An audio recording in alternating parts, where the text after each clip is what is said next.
All right, welcome to this webinar specifically for Mary Kay, and it's intended for directors. You know, every once in a while we get some consultants that just want to hear the information, and that's fine too if you're on with us. This is going to be hopefully relatively short. That's always relative though, right? I'm going to give you as much as I can about what I've learned as to why directors struggle, and we'll see where this goes. Let me share my screen here. I'll tell you about who I am and what we're doing and all that good stuff. So this webinar is the top 10 reasons struggling directors struggle in their Mary Kay business. Now, I'm not asserting that all directors are struggling. What I'm saying is that the ones who are struggling for this reason. That slide was not supposed to be in there. So if you have any ahas about anything that you get in this webinar, then feel free to post it in Pink Caddy Coaching, or you can share them in the group chat here on the webinar platform. You can write your questions if you have any in the chat box. My invitation always on these webinars is take notes of inspiration. Don't just try to copy down everything that I wrote on the slides, everything that I have up there, because you can watch the replay and get that stuff. I want you to be open to the ideas that come to you while you're listening to the things that I said, because those are not written on the slides and you can't capture that at the end. I will teach you, or I'll share with you, how you can get a lot more personalized support with us and go deeper. So let's just start briefly with what's possible. It's absolutely possible to build a business that you want in your Mary Kay world with as much success as you want. It can be a thriving business. It can be deeply fulfilling. You can have a lot of fun. You can love what you do. You can love your customers. All of that stuff is possible. And I think every single one of you at one point in time had that as your goal. Maybe it was the moment you signed your agreement, or maybe it was the moment that you entered DIQ or became a director or had some other really powerful experience, but you all have that desire. And I think at some level you have the hope that that's still possible. But the key is you have to do it in a way that's aligned with you. Not just following somebody else's recipe. You've got to do it in a way that's aligned with your, what I call internal drivers, your desires, your identities, your values, and all of your beliefs. Mary Kay is not it's not an assembly line. It's not something where you can just plug yourself in and do everything the way everybody else does it, or expect your journey to look like everybody else's.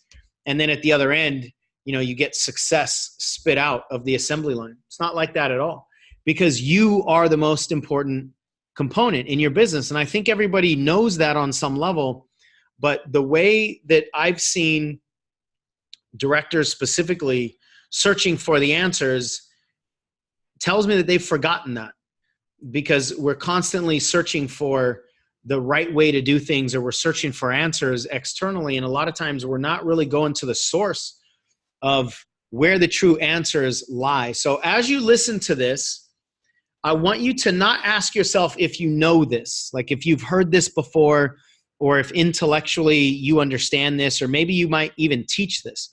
What I want you to do is ask yourself if you embody this.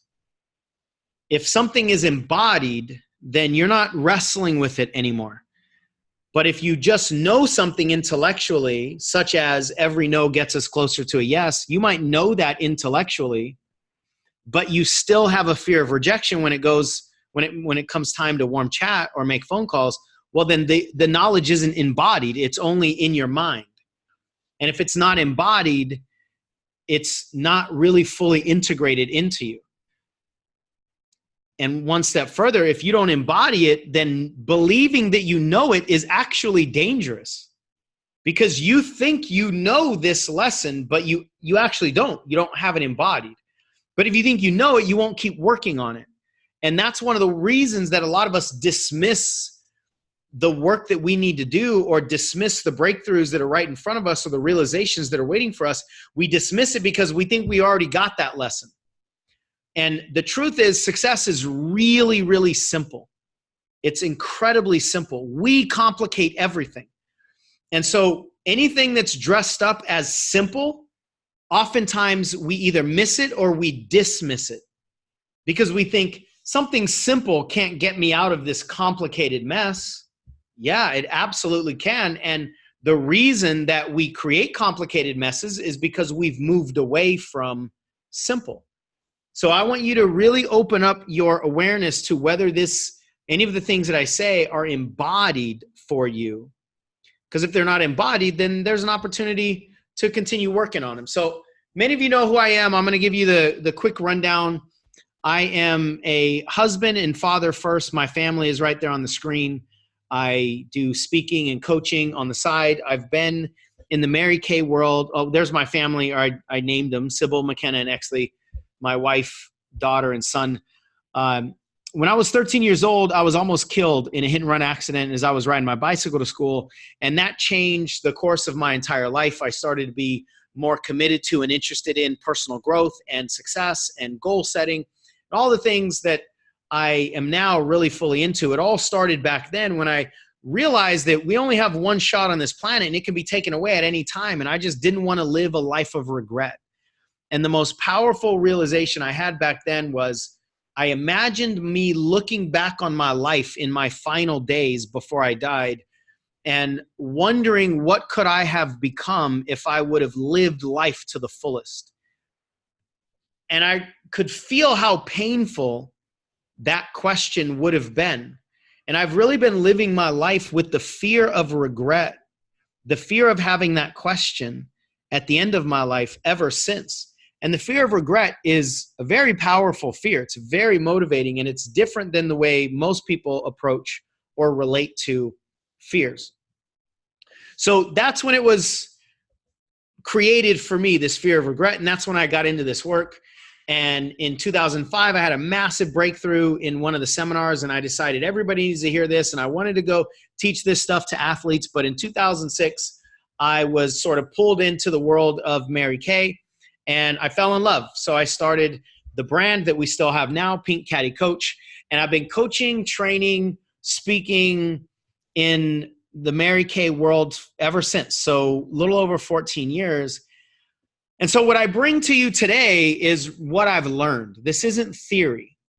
This isn't what I think about what people need to do. This is reporting to you. I'm reporting to you what I've learned. And the majority of my private clients have always been directors for whatever reason. And that's not important for the purpose of this webinar, other than for you to know that this is literally from hundreds and hundreds and hundreds of clients that I'm bringing this information to you. And you might not resonate with all 10 of them, but I promise you, you're going to resonate with some of them, regardless of where you're at in the company. And a lot of these things are going to apply to other scenarios, not just Mary Kay. But for the sake of this webinar, I'm going to keep it in the Mary Kay context.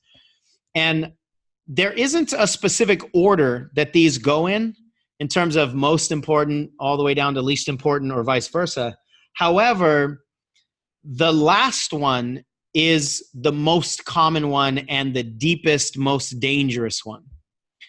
And if you think I'm just leaving it to the last so that I'm kind of like dragging you along and making sure you listen to the end, you're right. That's exactly why I'm doing it last. So stick around and make sure you get this deepest, most common one. So the first one is that you can't relate to your consultants anymore.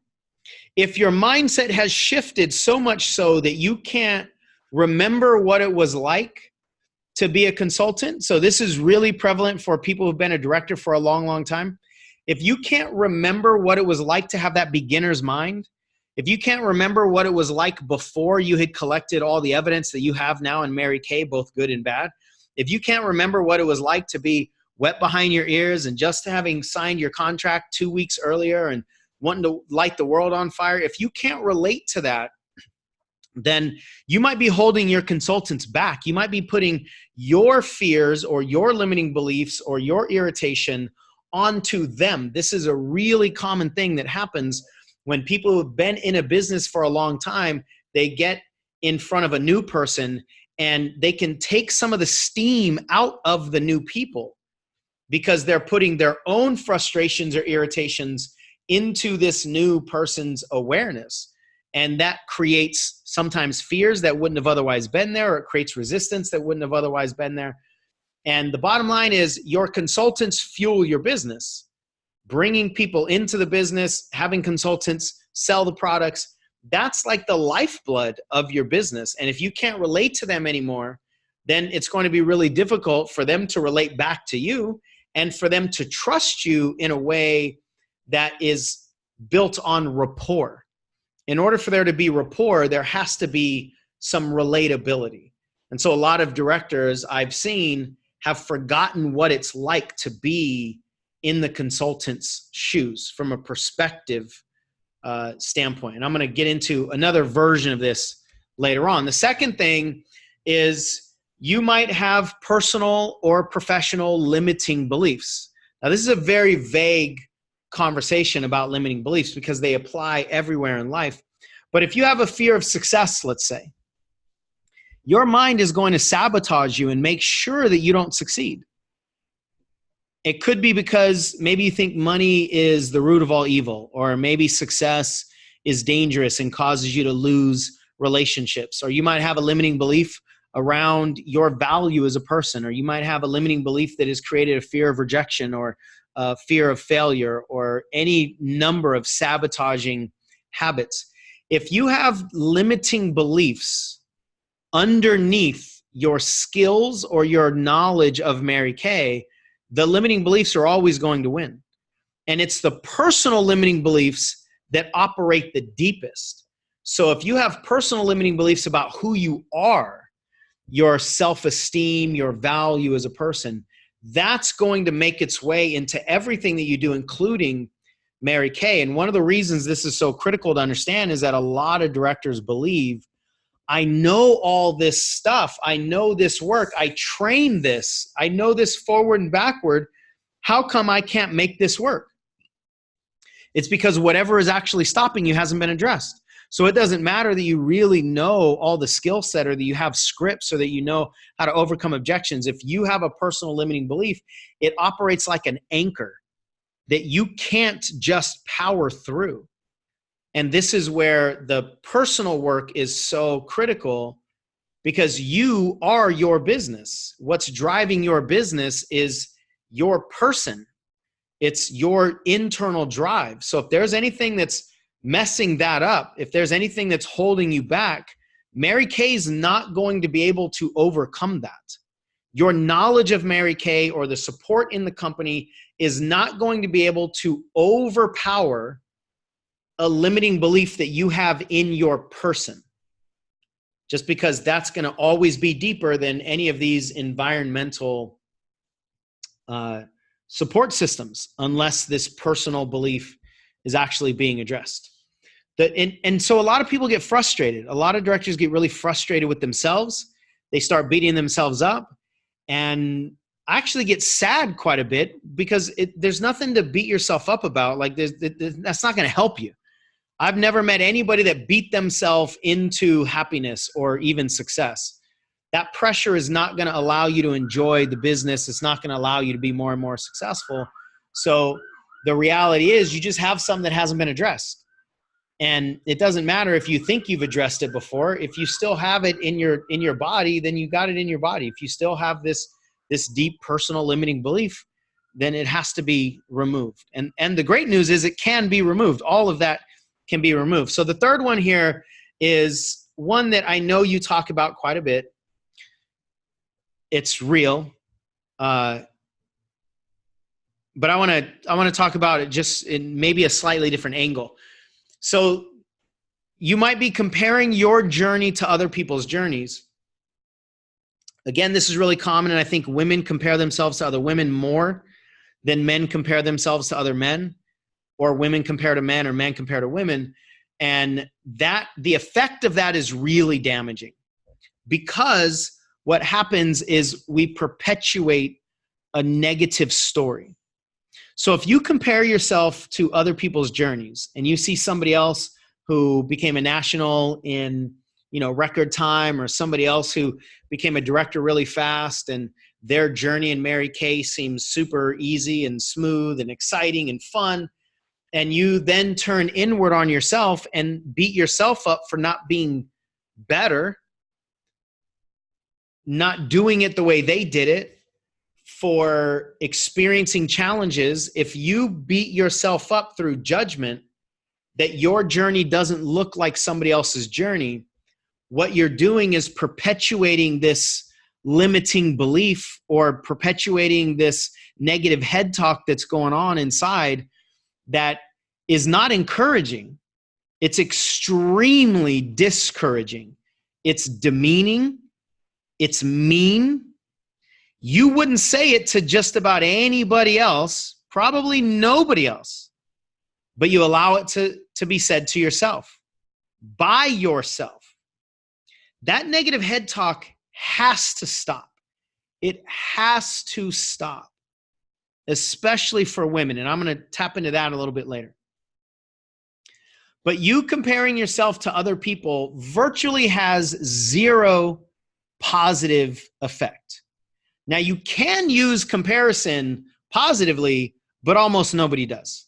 Comparison itself is not good or bad. It just depends on what you're comparing yourself to and what's the effect of it. And most of the time, people that have some negative head talk going on, they're going to compare themselves to somebody that's better than them, faster than them, prettier than them, younger than them, whatever, something better, and just constantly be beating yourself up for not being good enough, which is one of the most common and most painful stories that we have about not being good enough. So you can't afford to continue that story and then expect you to perform in any successful way, but any healthy way. Another thing that happens is you're focusing on all the things that you don't have.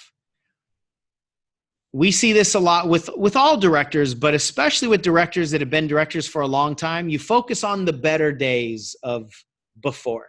You focus on maybe the days when people didn't have cell phones, they didn't have Instagram accounts, and they didn't have all this social media distraction, and you just dream of the better days from a couple decades ago, right?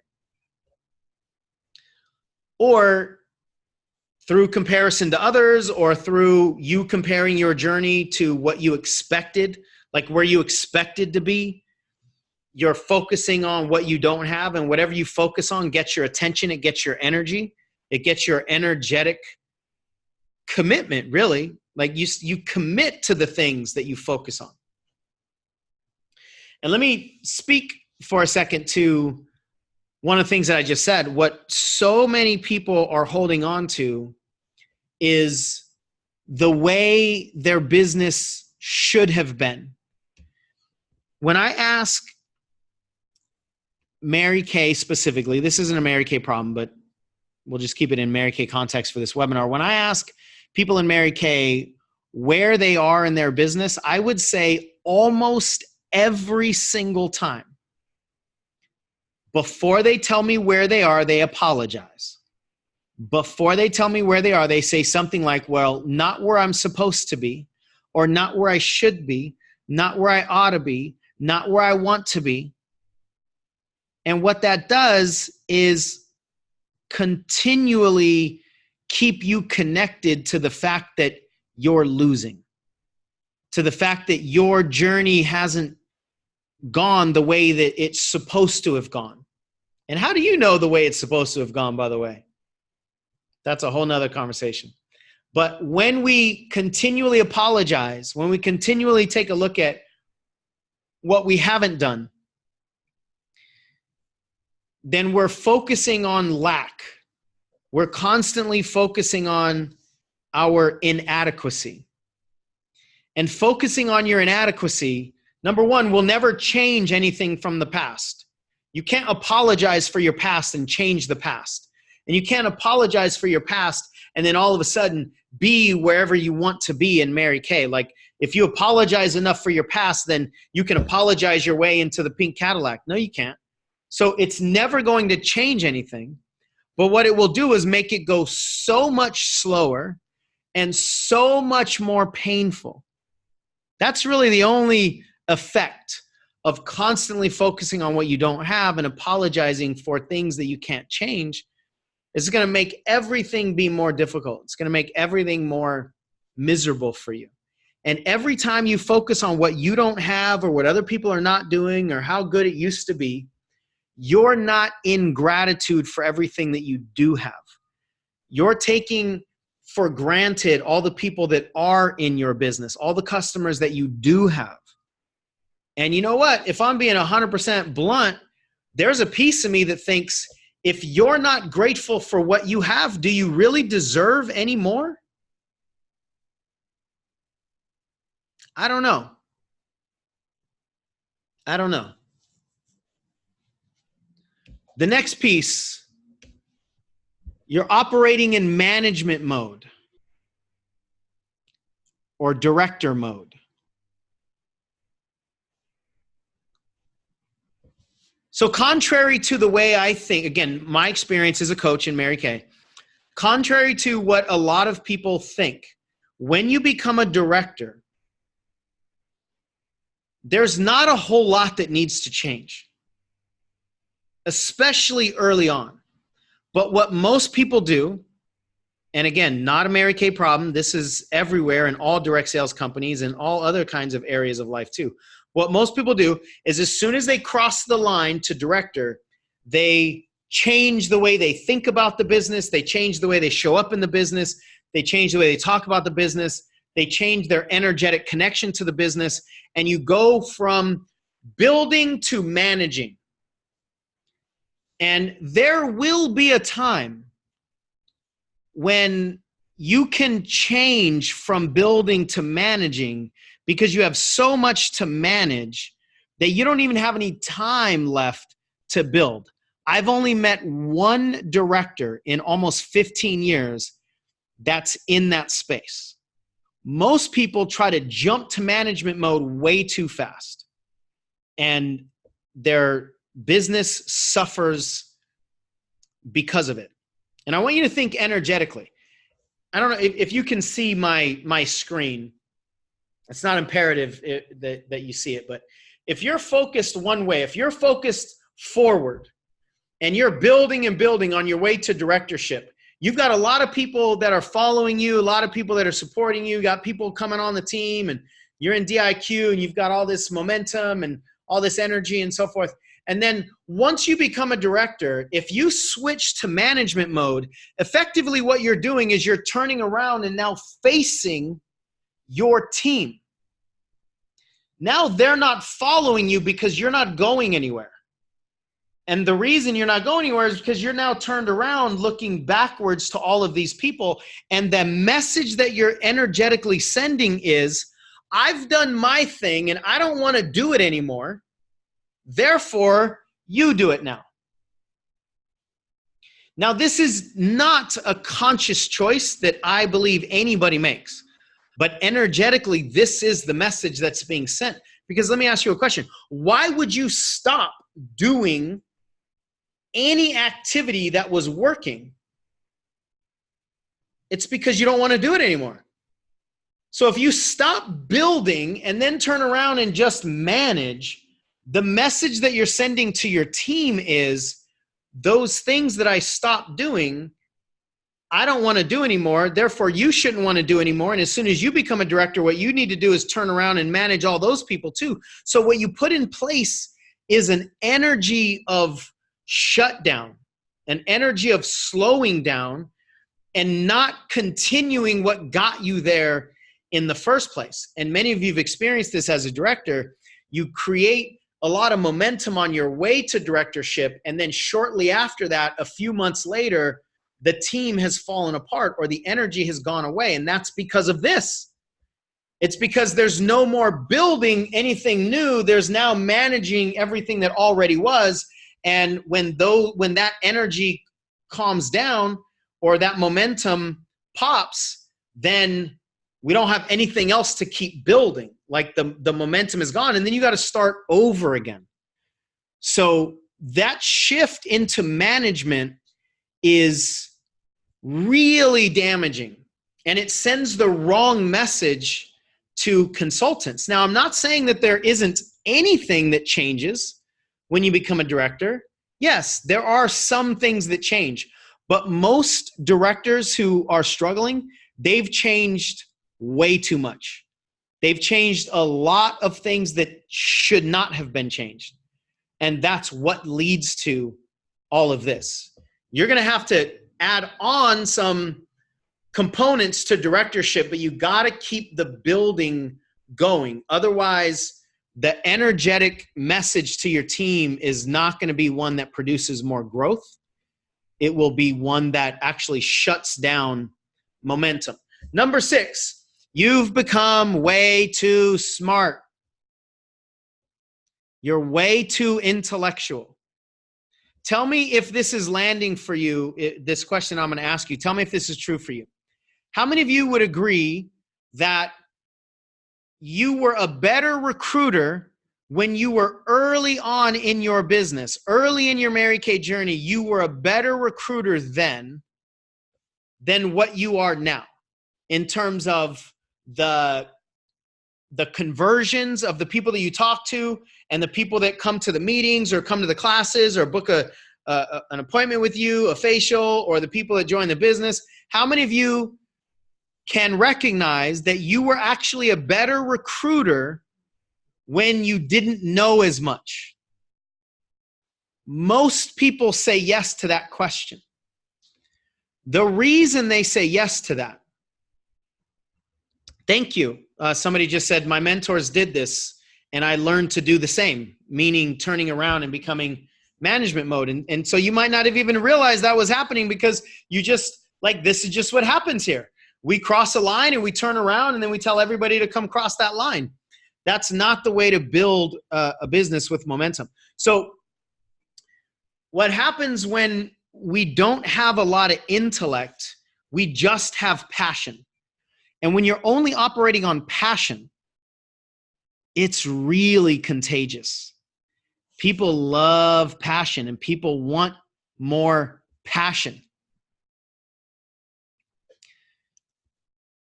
But when we start collecting information, we start talking about the information, we start using our intellectual information to try to overcome objections, and sometimes we're actually imparting objections that weren't there, but we gave it to them because of our intellectual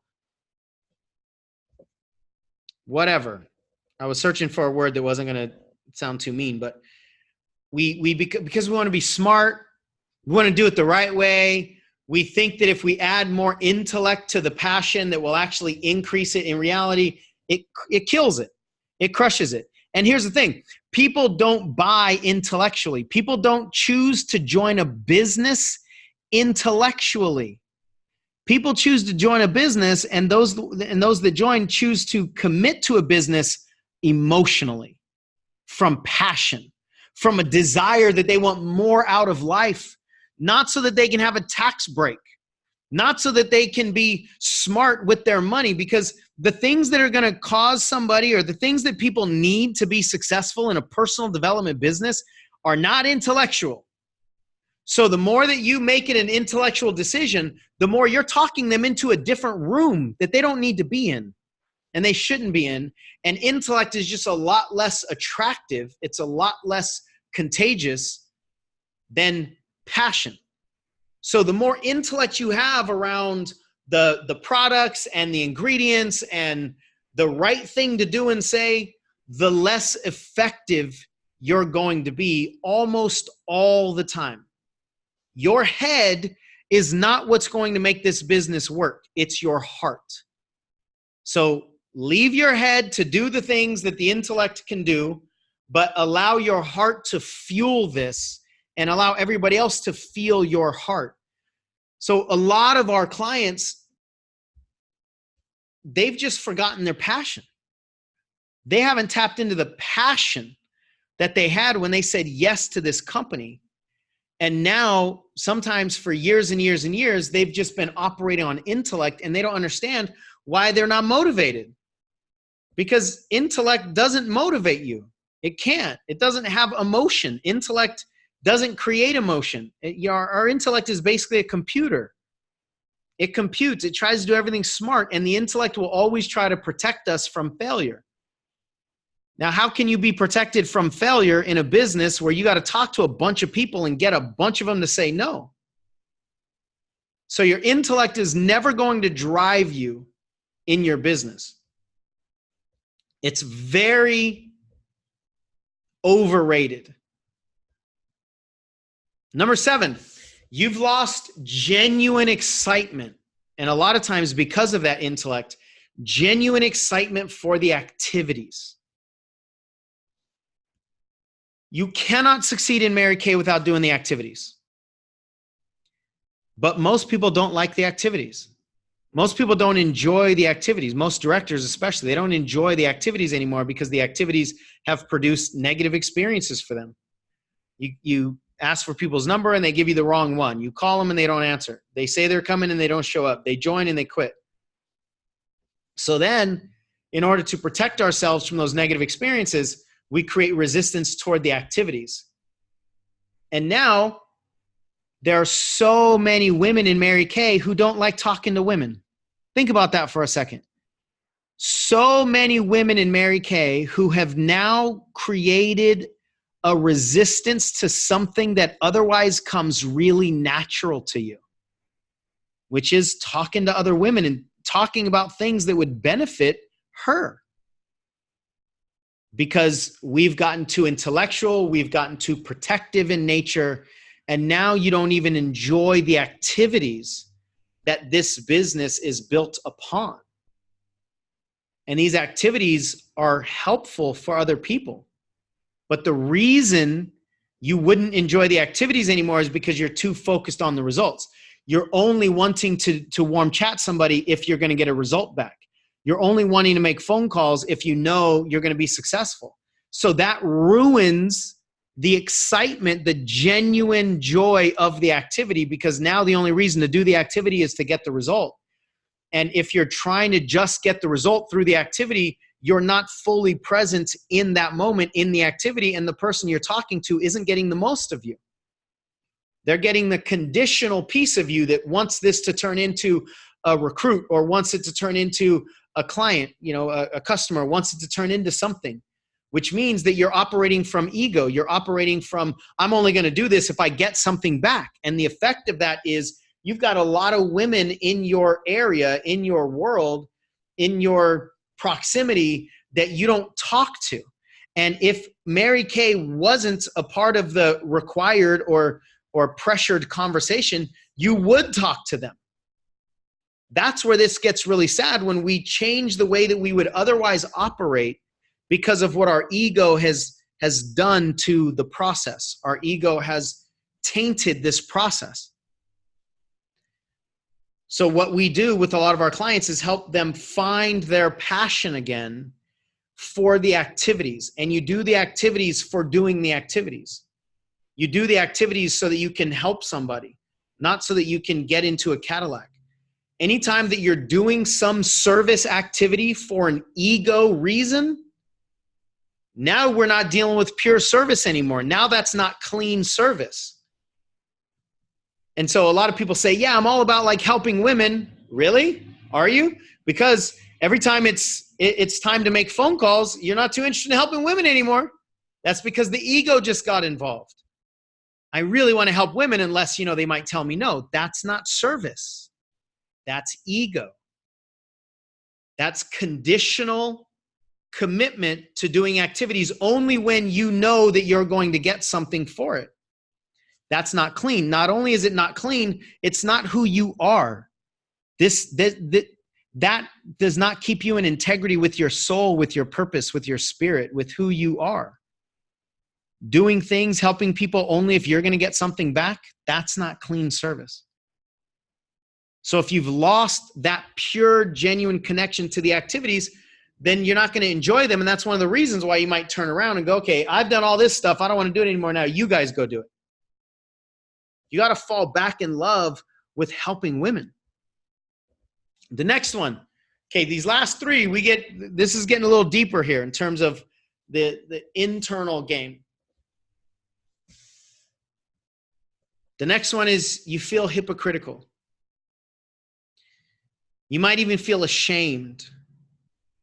You might hope and pray nobody finds out the truth, that you're struggling, that you're not in a pink Cadillac, that you're paying for certain things that are supposed to be free, that your life isn't this perfect example of humanity, that it took you longer, that you cry yourself to sleep, that you still are afraid of doing the activities.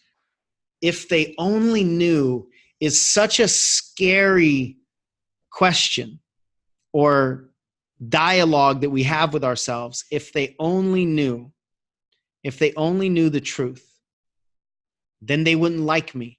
Then they wouldn't follow me. Then they wouldn't say yes to coming to the party. This is such a deep one because we're dealing with one of our core fears. And we're in conflict with one of our core desires. One of our core desires is to be seen and accepted for who we are. And one of our core fears is to be seen and rejected for who we are. So when we've got conflict there, then we tend to not want to risk people knowing the truth, what's real for us, and then we create this hypocritical story and we build up a facade. Now, I'm not saying that you should just air all of your dirty laundry. The issue here is more of the energetic fear that you have around being hypocritical. That will shut you down, and it feeds into the negative head talk about you better not go out unless you got your Mary Kay face on, unless you look perfect, unless you're getting all your goals, you're not credible, you don't have the authority to talk to somebody else about getting their goals when you know you haven't gotten your goals. That hypocritical head talk is emotional destruction. It really is, and it keeps us trapped in this cycle of you're not good enough yet, so don't you dare open your mouth and talk. You don't have the right to be happy. You don't have the right to talk to people about coming in to Mary Kay because you don't have all of your issues in order. So that feeling of being a hypocrite, that feeling of being fake is extremely damaging internally. And the reality is your imperfections will create more trust and respect than your perfections will, especially in today's world. So you trying to hide your humanity, you trying to hide the fact that not everything is going well in your life perfectly like the way you want it, you trying to hide the fact that you might have some struggles here and there, you're basically hiding the fact that you're human. And you know what? We don't trust people who aren't human. We don't trust, nor do we want to follow robots. We don't want to trust or follow people that we can't see ourselves in. So the more real you are, the more authentic you are energetically, the more inviting you are. But most people are looking for perfection in order to give themselves permission to go out and share their message. In this case, invite people into the Mary Kay conversation, however that looks. If you're searching for perfection to give you permission, you'll always fail. Always. Because even if you achieve that perfection, you're doing yourself a disservice. And nobody wants to follow you if you're perfect, because then they'll think they have to be perfect, and nobody thinks they're perfect. The next one here is that your self-esteem is attached to your performance. In other words, who you are is attached to what you do. Your value as a person is attached to the value of your performance. Now, we're taught this from a very early age. We're taught this in society. We're programmed by parents, coaches, if you did sports, teachers. We're programmed to only be valuable when we are performing well. I mean, look at the people that we pay the most amount of money to in society. We don't pay the regular folks the most amount of money. We pay the people that can perform. We pay the people that can entertain us with some off-the-chart kind of skill. We pay the celebrities and we celebrate them because they can do things that the rest of us can't do, which means since they can perform better than us, they're more valuable to society. We're programmed with this connection constantly, but it's one of the absolute worst things we can hold on to. The reality is your self-esteem is not connected to your performance. Your self-esteem is absolute. Your self-esteem is finite. Your self-esteem cannot increase through your performance, nor can it decrease through your failure. So every single one of us, every single one of you is valuable. Every single one of you is valid. Every single one of you has an absolute value. The problem is you don't see it or you don't believe it. It's not that it's not true, it's just you don't believe it. So what most people are doing in this conversation is they're simply not seeing their own value. And they're pretending that if they could do better, then they'll feel better. Or if they can perform better, then they'll be more valuable. And that, again, is a perpetuation of one of our deepest and most painful stories, that we're not good enough.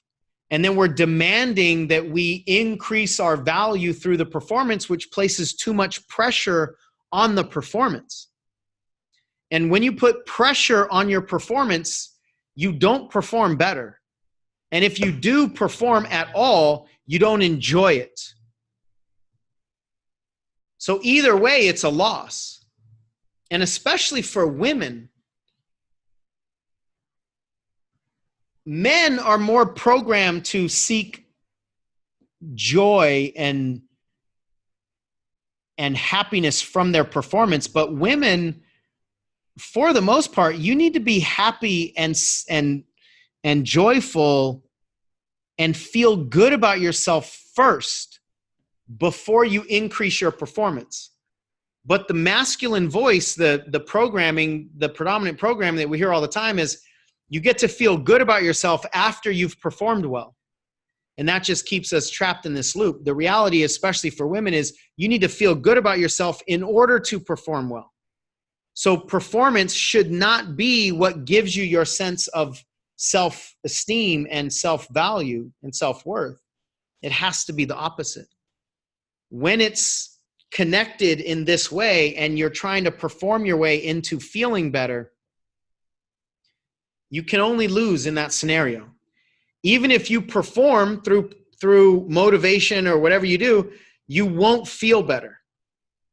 You'll actually feel worse, and then you might lose hope that you can change anything because you did all the things that you thought you needed to do in order to feel better, and you still don't feel better. And a lot of times you feel worse. You feel less connected, or you feel more empty.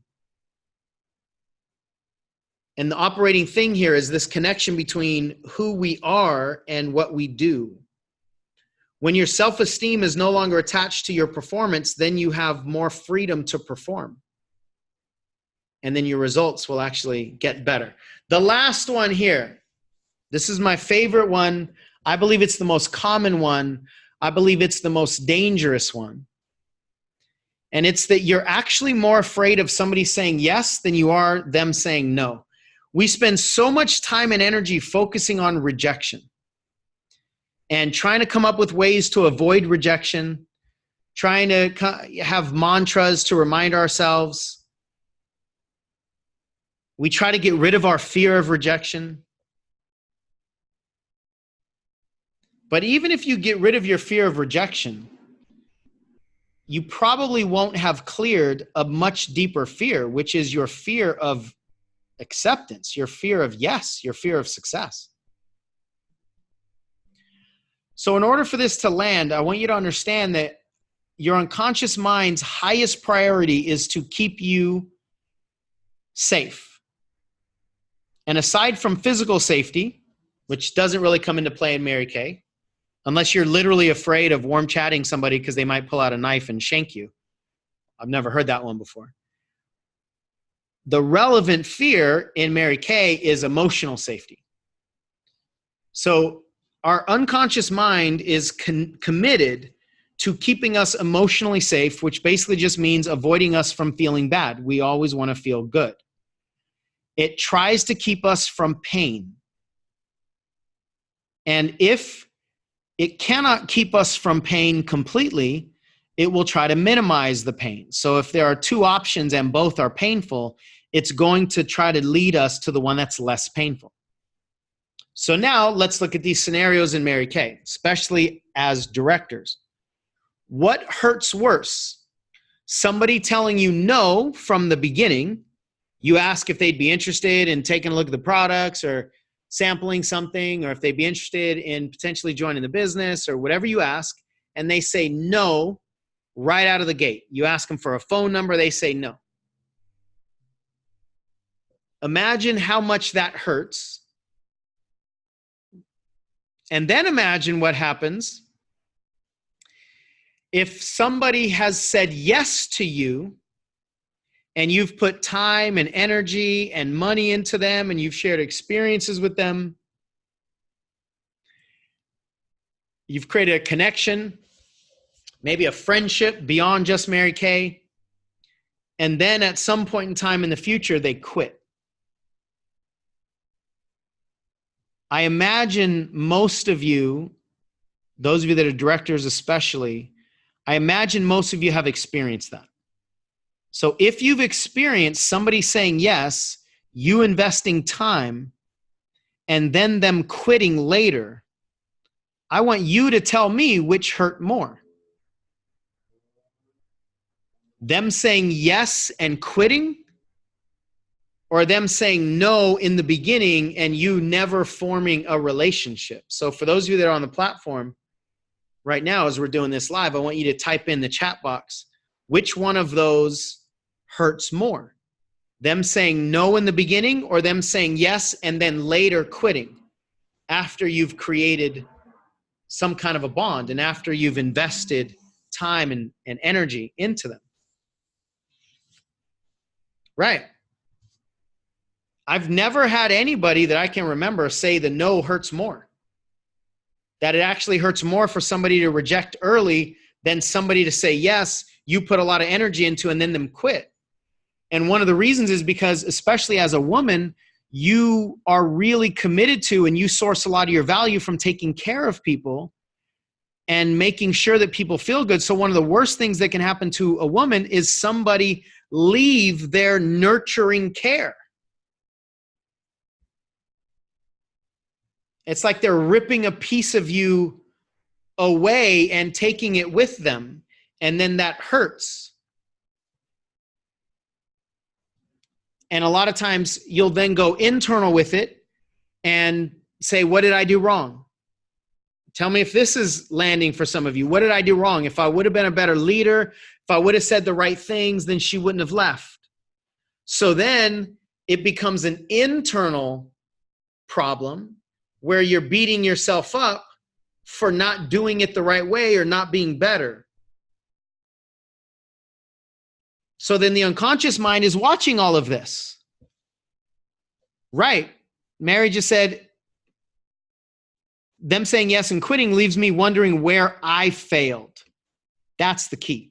So then you internalize it. You decide that you failed, that you're not good enough, that you should have done something better. And the unconscious mind is watching this. And the unconscious mind is going, oh, this feels really bad. This actually feels terrible. And you know what? This is worse than what I've been spending all this time on trying to protect us from no. I actually think I need to start protecting us from yes, because this is way worse. So then the unconscious mind starts to protect us from the deeper pain, which is yes. And when we're trying to protect ourselves from the deeper pain, that's where a lot of sabotage is born. One of the reasons that many of you, tell me if any of you have follow-ups that you're just not doing. You might have leads that you're not calling. I've met a bunch of directors that literally have hundreds, if not thousands of leads that they either collected over time or they paid for, and they're not calling them. One of the reasons you might not be calling is because you don't want them to say yes. How can you tell if you can trust them with your heart or not? And if you can't tell whether you can trust them with your heart, then the unconscious mind says it's better to not risk it. It's better to just make sure nobody comes in rather than risking somebody coming in and then we get hurt again. That's what most directors are actually dealing with. So please tell me if this is landing with you. Because it's this internal game that's actually determining so much of the sabotage. And if this is what you're dealing with, then trying to intellectually overcome it with scripts or with mantras or with any form of intellectual firepower, let's say, it can't overpower this. Because this is deeply rooted. And until you clear your fear of a yes, the only thing you can do is fight against your own resistance. And that's why so many of you have a hard time making phone calls. You have a hard time warm chatting. You have a hard time following up. You know exactly what to do, but you're not doing it. And this is why for so many of you that you're actually protecting yourself from being hurt again with somebody coming in and saying yes. So our sabotage is designed to keep us from pain. In this scenario, both a yes and a no are painful. So you're damned if you do, you're damned if you don't. It's just like choose your pain. And if both of them are painful, it's way better to just not even try.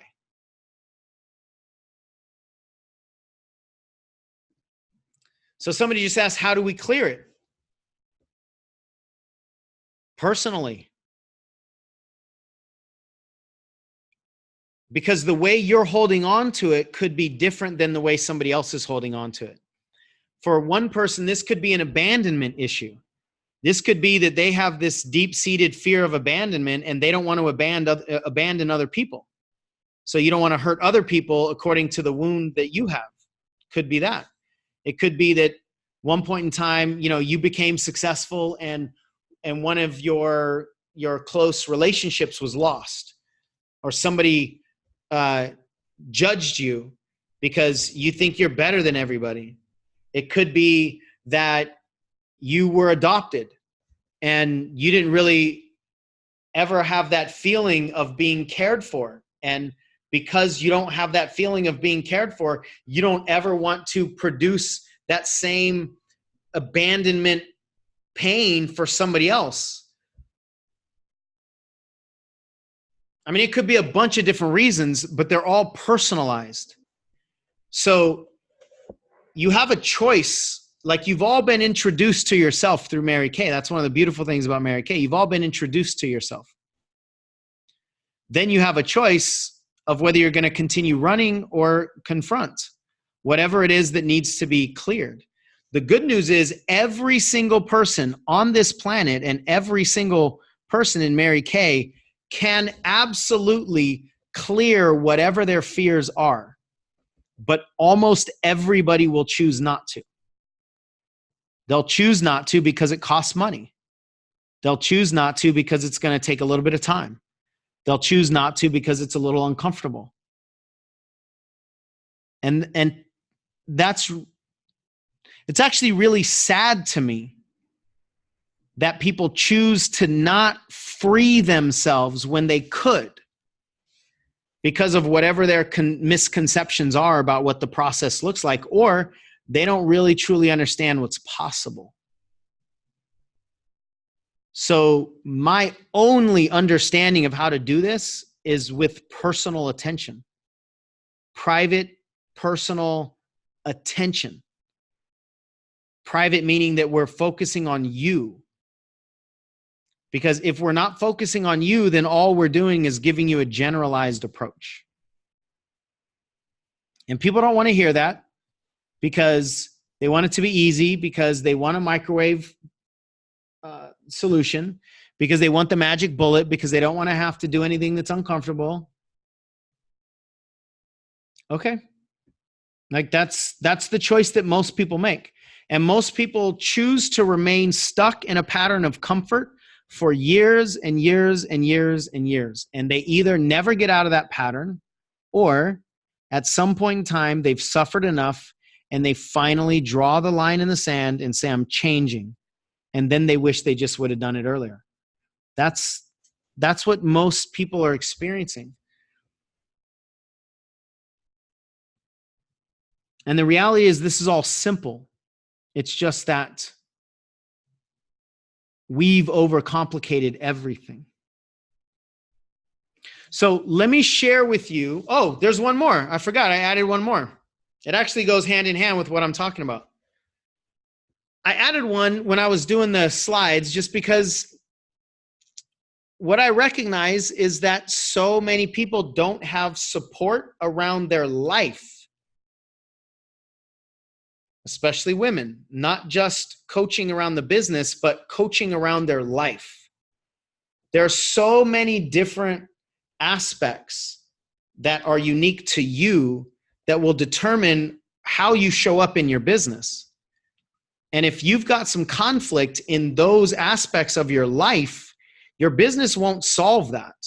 It can't solve it because it's much bigger and much deeper than your business. And so what I've found is that a lot of people simply don't give themselves the permission, don't give themselves the space to be real, to be authentic, to share about things that are actually going on in their lives with people who can do something about it, with people who can actually coach you through these fears and this resistance. That's what's missing for so many people, is the kind of support that can actually move the needle, not just support that can listen.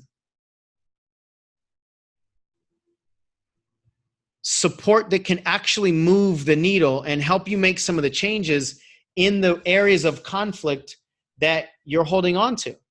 And the reality is, business is simple. Nobody is missing the knowledge of how to work their business. They're just trying to figure out a different way to do it.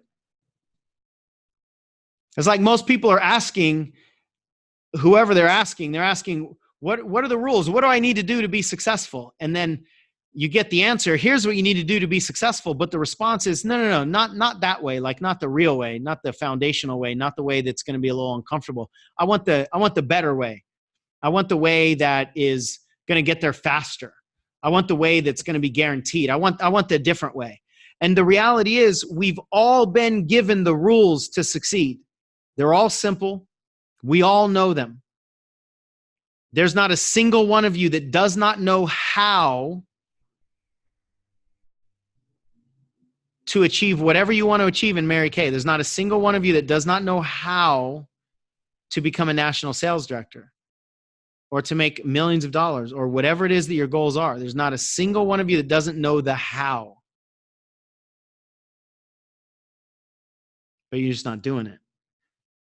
And it's that discrepancy that is the whole game. You can't continue searching for the shortcut, which is essentially hoping that the rules of the game are different,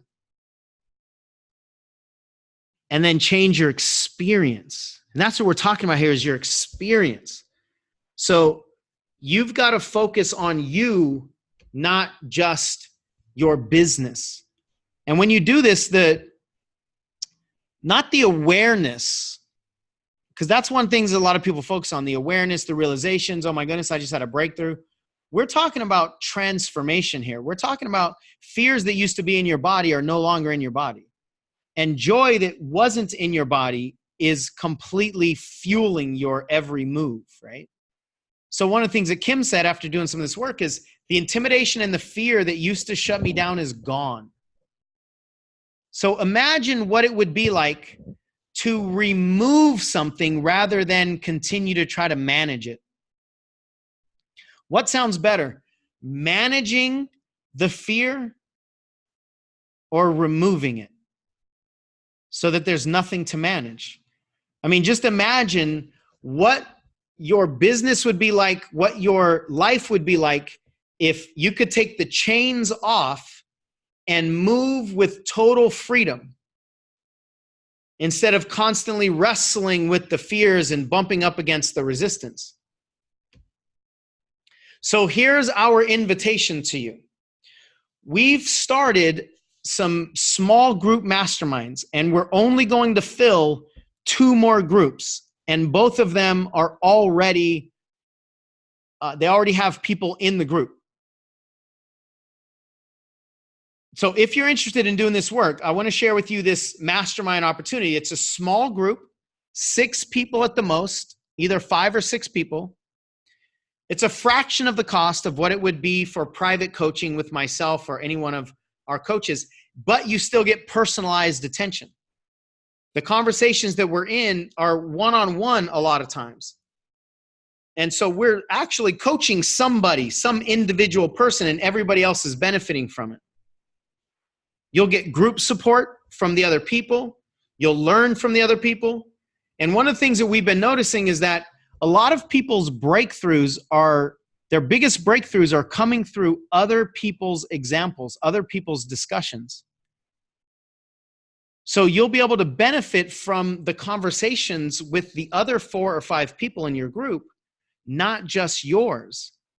And it's amazing how we've been sort of tracking this and paying attention to how much bigger the breakthroughs are inside of a group that's set up this way, where there's still personalized attention, not just a group general teaching. With personalized attention, the breakthroughs that can happen are immense. And oftentimes they're actually better, bigger, and more profound than one-on-one coaching, because now we're only dealing with your personal situation.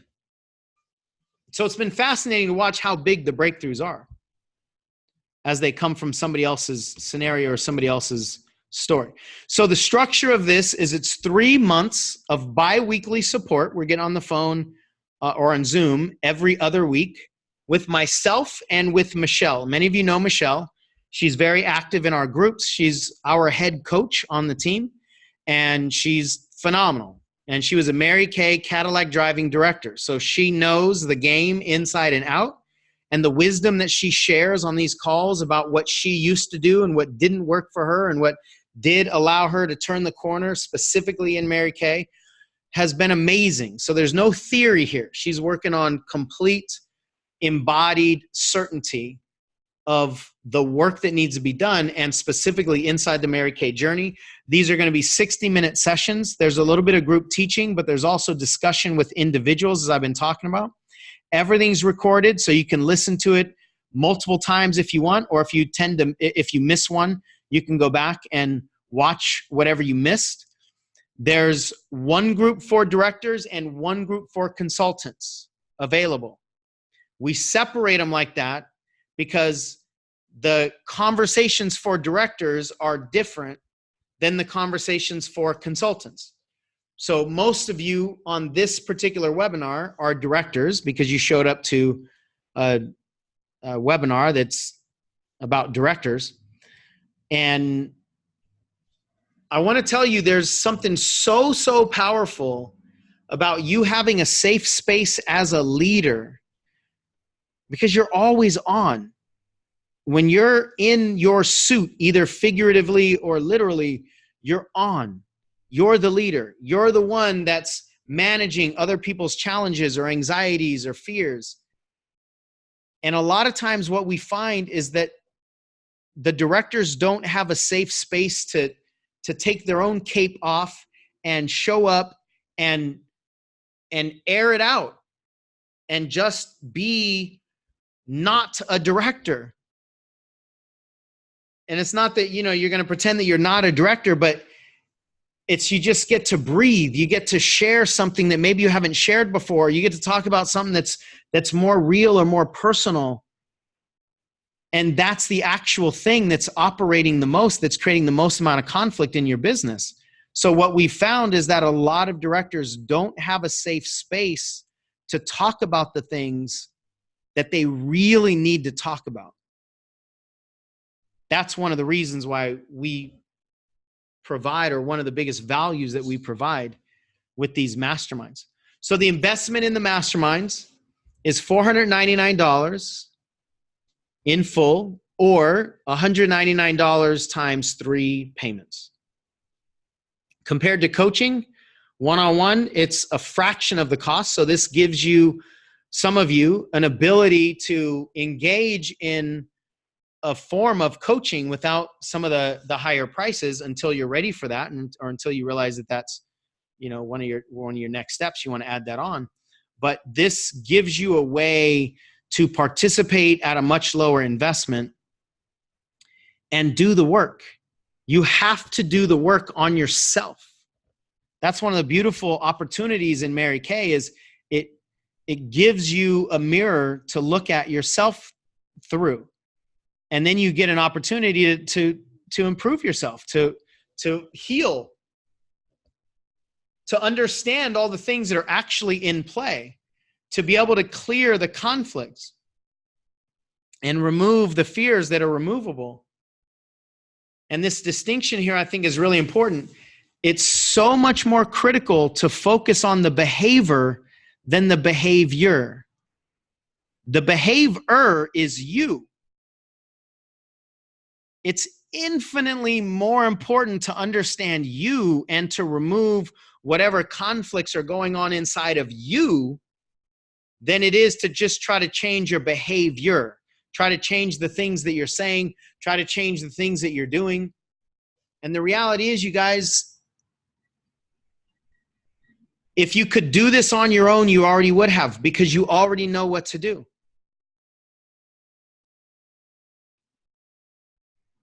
If you had the capacity to solve all of your challenges and implement the things in your business that you already know how to implement, you already would have done that.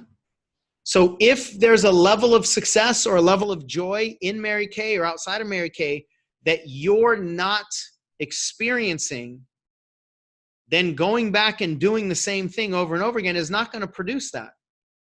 And I'm not saying that to be discouraging. I'm saying that to remind you that you're human. That's how we work. That's how we all work. Our brains are not designed to make us successful. They're designed to keep us safe. And part of safety that our brains think is at risk is success. Meaning our brains think if we become more successful, it's dangerous. So it's actually guarding us against success. And you're not just going to be able to turn in and go, okay, well, let me stop doing that now. We're dealing with our neurology. We're dealing with decades worth of programming. So that is what this mastermind group is all about. And I usually leave these webinars with 2 choices. You can either cope with whatever sabotage you may have, or you can commit to clearing it away. It can be cleared away. Most people will choose not to, but it absolutely can be cleared away rather than coping with whatever the challenges are. And I want to talk briefly about money here, because one of the reasons that a lot of people don't invest in themselves is because they're looking at the money as a potential wasted effort, or they don't see where the money is going to come from. But I want you to ask yourself this question. What if we could remove the conflicts? How much more money could you be making?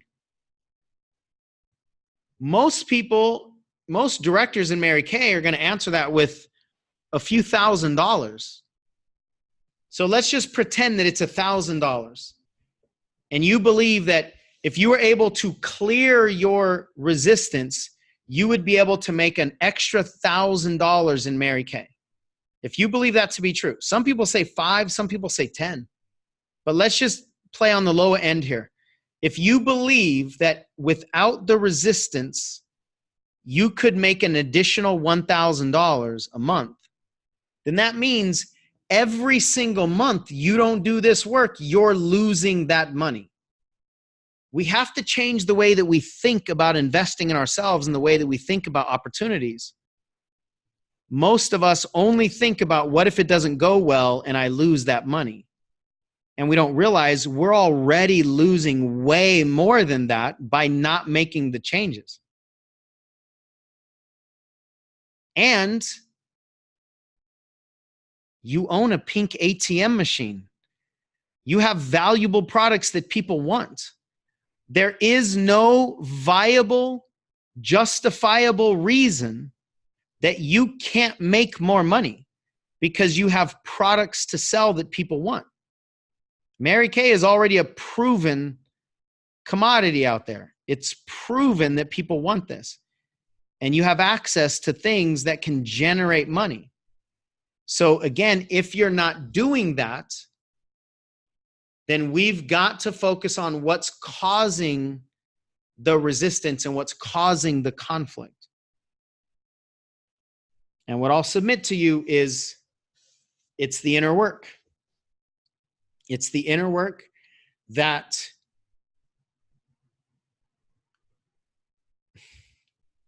I'm hesitating just because I'm wanting to filter, but it's the work that you're not getting. And I'm not saying that Mary Kay as a company can't provide the work. It can. And if it hasn't for you, then all that means is you need something slightly different. That's all it means, is that there has to be another ingredient in the recipe. So I'm not saying that there aren't people in Mary Kay that could potentially give you this clearing. I don't know any of them, but I'm not saying that there are none of them. But what I am saying is don't continue following a recipe that's not giving you, that's not producing what you want. And for a lot of you, I'm telling you, this is that missing piece. It's the understanding of and the dissection of and the removal of a lot of that internal conflict. That's the whole reason it's not working in the first place. So if you have any questions on any of the content or specifically on the mastermind, then please go ahead and type it in before we close out here. Yeah, somebody says we're already losing more than that by not making the changes. Absolutely. And yet we're so focused on short-term fear of loss that it's just so easy to look at what's the money, what's the time, what's the energy that we might waste by doing something that doesn't work. Not even realizing that we're wasting all of that time and energy and money by not doing it.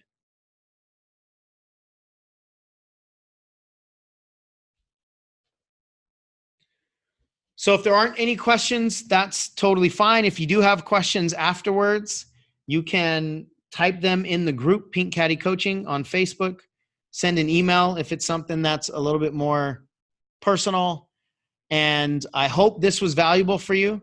I would love to know what was valuable for you. I'd love for you to let me know which of the 10 components really landed for you. And I'd really love to know, when you implement some of these awarenesses, how has that benefited you? Did it cause you to talk to somebody you wouldn't have otherwise talked to?